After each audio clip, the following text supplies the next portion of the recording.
এবার নবী করিম সাল্লাল্লাহু আলাইহি ওয়াসাল্লাম আকাশের দিকে তাকায়া বললেন, মাবুদ, হাবিব ইবনে মালিক দুইটা প্রশ্নের ভিতরে এক নাম্বার প্রশ্ন করেছে, আমি যদি শাহাদাত আঙ্গুল দিয়ে এই চন্দ্রটাকে আমি দ্বিখণ্ডিত করতে পারি তাহলে সে কালেমা তয়্যিবা পড়ে মুসলমান হয়ে যাবে। মাবুদ, তুমি একটা ফয়সালা করে দাও। আমার ভাইরা, আমার বন্ধুগণ, নবী করিম সাল্লাল্লাহু আলাইহি ওয়াসাল্লামের সঙ্গে আল্লাহ আছে না নাই? আমার ভাইরা, আমার বন্ধুগণ, আল্লাহ রাব্বুল আলামিন সঙ্গে সঙ্গে কবুল করে ফেললেন নবী করিম সাল্লাল্লাহু আলাইহি ওয়াসাল্লাম।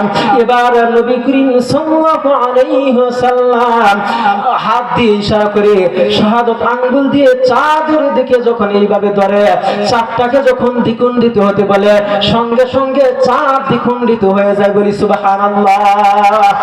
ত্রিভুবনের প্রিয় নবী, ত্রিভুবনের প্রিয় নবী, কোরআনে প্রমাণ, উম্মত বিনে কে বুঝিবে আমার দয়ার নবীর শান, আশিক বিনে কে বুঝিবে আমার মায়ার নবীর শান। ঠিক না? নবী আমার মদিনারে বাবু, আমার আল্লাহ ভালোবেসে নামটি রাখলেন হাবিবে রাসূল। নবী আমার মদিনারে বাবু, আমার আল্লাহ প্রেম করিয়া নামটি রাখলেন মুহাম্মদ রাসূল। সেই নবীকে ভুল বুঝিলে, সেই নবীকে ভুল বুঝিলে থাকবে না ঈমান, উম্মত বিনে কে বুঝিবে আমার দয়ার নবীর শান। বলেন, উম্মত বিনে কে বুঝিবে আমার মায়ার নবীর শান। আমার ভাইরা, ইসলামের সঙ্গীত ভালো লাগে না খারাপ লাগে? তাহলে আমার সঙ্গে সঙ্গে একটু বলবেন। সঙ্গে সঙ্গে বললে হয় কি, মানে আমার সহজ হয়ে যায়। সঙ্গে সঙ্গে বলবেন। আমি যখন ইসলামের সঙ্গীত গাবো আপনারা আমার সঙ্গে সঙ্গে বলবেন, আমার ইজি হয়ে যাবে, সহজ হয়ে যাবে বলতে। বলি সুবহানাল্লাহ, আল্লাহু আকবার বলেন। আমার ভাইরা, আমার বন্ধুগণ, এক নাম্বার প্রশ্নের উত্তর নবী করিম সাল্লাল্লাহু আলাইহি ওয়াসাল্লাম যখন দিয়ে দিলেন, এইদিকে হাবিব ইবনে মালিক অমনি অর্ধেক মানাইনা ফালাইলেন। বলি সুবহানাল্লাহ।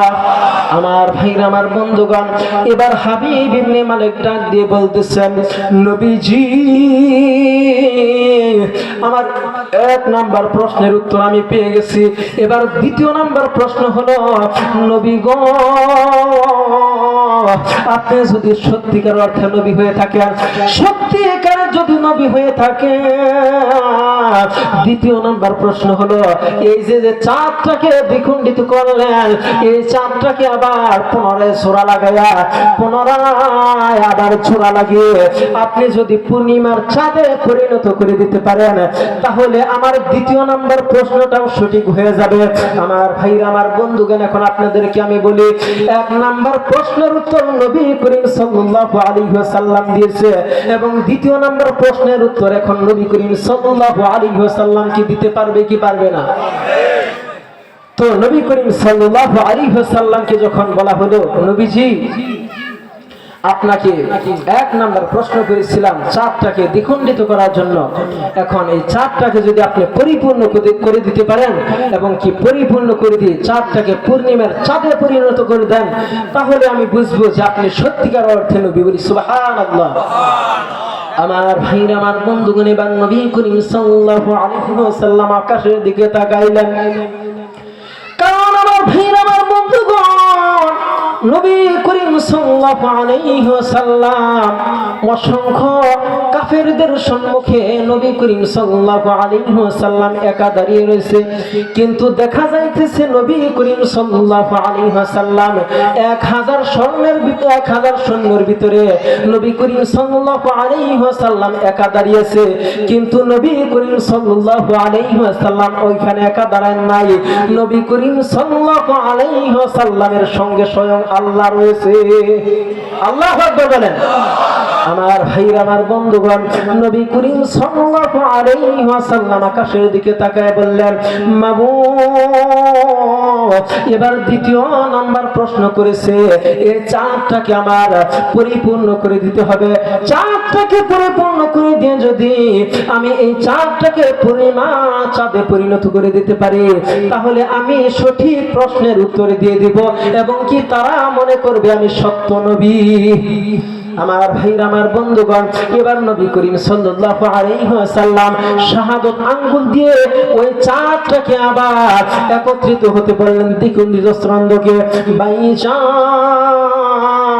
নবী করিম সাল্লাল্লাহু আলাইহি ওয়াসাল্লাম বলতে দেরি, কিন্তু চাঁদ দ্বিখণ্ডিত চন্দ্র সঙ্গে সঙ্গে জোড়া লাগতে দেরি হলো না। বলি সুবহানাল্লাহ। আমার ভাইরা, আমার বন্ধুগণ, আপনাদের কি খারাপ লাগতেছে? আরো কতক্ষণ বলবো? আমার ভাইরা, আমার বন্ধুগণ, বললে থাকবেন তো ইনশাআল্লাহ? কতক্ষণ বলবো? সারা রাত না ভাই, আসলে প্রধান বক্তা আছে, আপনারা আরো আলোচনা শুনতে পাবেন ইনশাআল্লাহ। তো বলতেছিলাম যে আপনারা যে ধৈর্য সহকারে বসে আছেন খুব ভালো লাগলো। আসলে এগুলা কোরআনের মহাব্বতে, ঠিক কিনা? এই কোরআনের মহাব্বত যারা করে, কোরআনকে যারা ভালোবাসে, নবী করিম সাল্লাল্লাহু আলাইহি ওয়াসাল্লামের কথা যারা মানে, এরকম দ্বীনি মজমায় যারা বসে, তাদের কিন্তু আল্লাহ রাব্বুল আলামিন কাল কিয়ামতের ময়দানে আরশের নিচে স্থান দিবেন। বলি সুবহানাল্লাহ। আজকে বসে আছি কি গ্রামের নাম কি, ডেভুলিবাড়ি জামে মসজিদের উদ্দিকে মাহফিলের প্যান্ডেলের ভিতরে। কাল কিয়ামতের ময়দানে যখন একটি নেকির জন্য মানুষ যখন ছোটাছুটি করবে, কঠিন ওই হাসরের ময়দানে জমিন হয়ে যাবে তামা, আসমানটা কেমন যেন, আসমান থেকে যেন আমরা এত তাপ আসবে, সূর্যটা আধ হাত উপরে এসে পড়বে মাথা। তখন যে কঠিন মুহূর্তের সময় মানুষ ঘেমে, মানুষের ঘাম গলা পর্যন্ত এসে পড়বে, কারো কারো ঘাম কোমর পর্যন্ত এসে পড়বে, কারো কারো ঘাম হাঁটু পর্যন্ত এসে পড়বে। সেই কঠিন ওই হাসরের ময়দানে আল্লাহ রাব্বুল আলামিন এই প্যান্ডেলের উসিলা করে, মাহফিলের উসিলা করে কাল কিয়ামতের ওই কঠিন মুহূর্তের সময় আল্লাহ রাব্বুল আলামিন তারা আরশের স্থানে স্থান দিবেন কিনা? বলি সুবহানাল্লাহ। তো আল্লাহ রাব্বুল আলামিন পারে কি পারে না? আল্লাহ রাব্বুল আলামিন কাকে কখন মাফ করে দেন তো আল্লাহ রাব্বুল আলামিন ভালো বোঝেন, ঠিক কিনা? আল্লাহ রাব্বুল আলামিন 80 বছরের কাফেরকে শুধু একমাত্র কালেমা তয়বা পড়ার কারণে পুরো 80 বছরের গুনাহ মাফ করে দেয়। বলি সুবহানাল্লাহ। সেই আল্লাহ আজও আছে না নাই? আমার ভাইরা, আমার বন্ধুগণ, কথা বলতে গেলে অনেক কথাই চলে আসে। কথার নাম হলো লতা, ঠিক কিনা? কথার নাম কি? লতা। এক কথা বলতে গেলে আরেক কথা বের হয়ে যায়, ঠিক কিনা? তো আমার ভাইরা, আমার বন্ধুগণ, আল্লাহ রাব্বুল আলামিনের কত দয়া, আল্লাহ রাব্বুল আলামিনের কত মায়া। আজকে আমরা মুসলমান ঘরের জন্য আল্লাহ রাব্বুল আলামিন দান করেছেন। বলি সুবহানাল্লাহ। অনেক মানুষ রয়েছে আজকে তারা মুসলমান, কিন্তু তারা এখনো পর্যন্ত প্যান্ডেলের ভিতরে কিন্তু আসতে পারে নাই। পারছে কি? পারেন নাই। এই গ্রামে হয়তো এর থেকে বেশি মানুষ বসবাস করে, আমি সঠিক জানি না, কিন্তু আমার মনে হইতেছে যে যদি গ্রামের সমস্ত মানুষ এই প্যান্ডেলের ভিতরে এসে বসতো, তাহলে প্যান্ডেলটা ভরে যাইতো, ঠিক কিনা? তো যারা আসতে পারেন নাই তাদেরকে আল্লাহ রাব্বুল আলামিন হেদায়েত দান করুন। আল্লাহ রাব্বুল আলামিন তাদেরকে এরকম মাহফিলে বসার জন্য তৌফিক দান করুন। বলেন আমিন। তাদের জন্য তাই বলে বরদোয়া করলাম না, আল্লাহ রাব্বুল আলামিন তাদেরকে দ্বীনি মজমায় আসার জন্য তৌফিক দান করুন। সকলে বলে আমিন। এখন আমরা যারা আসছি আমাদের কি লাভ একটু শোনা দরকার আছে না নাই?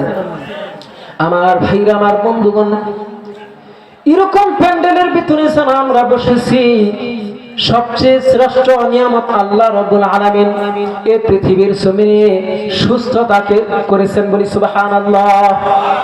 এই সুস্থতা দান করেছেন বিদায় আজকে এই প্যান্ডেলের পর্যন্ত আসতে পারছি, ঠিক কিনা? সুস্থতা যদি আল্লাহ রাব্বুল আলামিন না দিত, অসুখে যদি পড়ে থাকতাম, তাহলে কি এরকম দামি মাহফিলে এসে বসতে পারতাম? পারতাম না। আল্লাহ রাব্বুল আলামিন দয়া করে, মায়া করে, আল্লাহ রাব্বুল আলামিন সর্বশ্রেষ্ঠ নিয়ামত দুনিয়ার জমিনে যেটা সুস্থতা, আল্লাহ রাব্বুল আলামিন সেই সুস্থতা আল্লাহ রাব্বুল আলামিন আমাদেরকে দান করেছেন। বলি সুবহানাল্লাহ। সুস্থতা হলো সর্বশ্রেষ্ঠ নিয়ামত। কেন বললাম? নবী করিম সাল্লাল্লাহু আলাইহি ওয়াসাল্লাম, আমার ভাইরা আমার বন্ধুগণ, সবচেয়ে আরেকটা নিয়ামত হলো যে আমরা আখেরি নবীর উম্মত হিসাবে দুনিয়ার জমিনে এসেছি, ঠিক কিনা? আমার ভাইরা আমার বন্ধুগণ, আগে ওই কথার জবাবটা আপনাদের সম্মুখে দিই যে বললাম যে সুস্থতা হলো শ্রেষ্ঠ নিয়ামত। কেমন শ্রেষ্ঠ নিয়ামত? আমার ভাইরা আমার বন্ধুগণ, এটা আমাদের নবী মুহাম্মদ সাল্লাল্লাহু আলাইহি ওয়াসাল্লামের ঘটনা নয়, এটা হলো হযরত মুসা আলাইহিস সালামের ঘটনা। কার ঘটনা? মুসা আলাইহিস সালামের ঘটনা। মুসা নবী একবার আল্লাহ রাব্বুল আলামিনকে প্রশ্ন করলেন। মুসা আলাইহিস সালাম তো আল্লাহ রাব্বুল আলামিনের সঙ্গে প্রতিনিয়ত তুর পাহাড়ে গিয়ে কথা বলতেন, এটা তো আমরা সকলেই জানি, ইনশাআল্লাহ জানি না? সবাই জানি। তো মুসা আলাইহিস সালাম আল্লাহ রাব্বুল আলামিনের সঙ্গে প্রতিদিন কথা বলতেন তুর পাহাড়ে গিয়ে। তো একবার আল্লাহ রাব্বুল আলামিনকে মুসা আলাইহিস সালাম তো আল্লাহ রাব্বুল আলামিনের সঙ্গে মানে রসিকতা করতে পছন্দ করতেন, আল্লাহ রাব্বুল আলামিনের সাথে হাসি খুশি ভাবে কথা বলতেন, ইয়ারকি করতেন। তো একবার আল্লাহ রাব্বুল আলামিনকে বললেন, মাবুদ, তুমি ধরে নাও যে আমি মুসা যদি আল্লাহ হইতাম এবং তুমি যদি মুসা হইতা, তাহলে আমার কাছে তুমি কি চাইতা? আল্লাহ রাব্বুল আলামিন বলতেছেন, এরে মুসা, তুই কখনো আল্লাহ হতে পারবি না, আর আমিও আল্লাহ হয়ে কখনো মুসা হব না। তো মুসা আলাইহিস সালাম বলতেছেন, এটা আমি তোমাকে বুঝানোর জন্য বলতেছি, মানে একটা উদাহরণ দেওয়ার জন্য বলতেছি যে আমি যদি আল্লাহ হইতাম আর তুমি যদি মুসা হইতা, তাহলে আমার কাছে কি চাইতা? আল্লাহ রাব্বুল আলামিন মুসা আলাইহিস সালাম জানেনই তো কিরকম, কথা না বলে শেষ করে না। তো আল্লাহ রাব্বুল আলামিন বললেন, আচ্ছা ঠিক আছে, মানলাম তুমি আল্লাহ হইলা, আমি মুসা হইলাম, এখন আমি তোমার কাছে কি চাবো, এটাই তো? মুসা আলাইহিস সালাম বলতেছেন, হ্যাঁ, তুমি আমার কাছে কি চাইতা? আমি যদি আল্লাহ হইতাম, তুমি যদি নবী হইতা, নবী মুসা হইতা। তখন আল্লাহ রাব্বুল আলামিন বললেন, এরে মুসা, তুমি যদি সত্যি আল্লাহ হইতা আর আমি যদি মুসা নবী হইতাম, তাহলে তোমার কাছে সবচেয়ে সর্বপ্রথম আমি চাইতাম সুস্থতা। বলি সুবহানাল্লাহ। তাহলে সুস্থতার কত বড় নিয়ামত, ঠিক কি না? তো আল্লাহ রাব্বুল আলামিন আমাদেরকে সুস্থতা দান করেছেন, এটা আল্লাহ রাব্বুল আলামিনের অত্যন্ত নিয়ামত না ভাই? তো আল্লাহ রাব্বুল আলামিনের দরবারে আরেকটা বার জোরে সোরে আওয়াজ দিয়ে বলেন আলহামদুলিল্লাহ। আমার ভাইরা আমার বন্ধুগণ, আমার মুরব্বী বাবাজিরা, আমার যুবক ভাইরা গো, গভীর মনোযোগ দিয়ে শুনবেন। ওই দিকে বলতেছিলাম, নবী করিম সাল্লাল্লাহু আলাইহি ওয়াসাল্লামের একটা প্রশ্নের জবাব হয়ে যায়, দ্বিতীয় নাম্বার প্রশ্নের জবাব যখন দেয় নবী করিম সাল্লাল্লাহু আলাইহি ওয়াসাল্লাম, যখন দ্বিতীয় নাম্বার প্রশ্নের উত্তর চাঁদটাকে যখন দ্বিখণ্ডিত চাঁদ একত্র করে দেন, জোড়া লাগিয়ে দেন, বাইজান এইদিকে হাবিব ইবনে মালিক অর্ধেকের বেশি ঈমান আইনা ফেলান। বলি সুবহানাল্লাহ।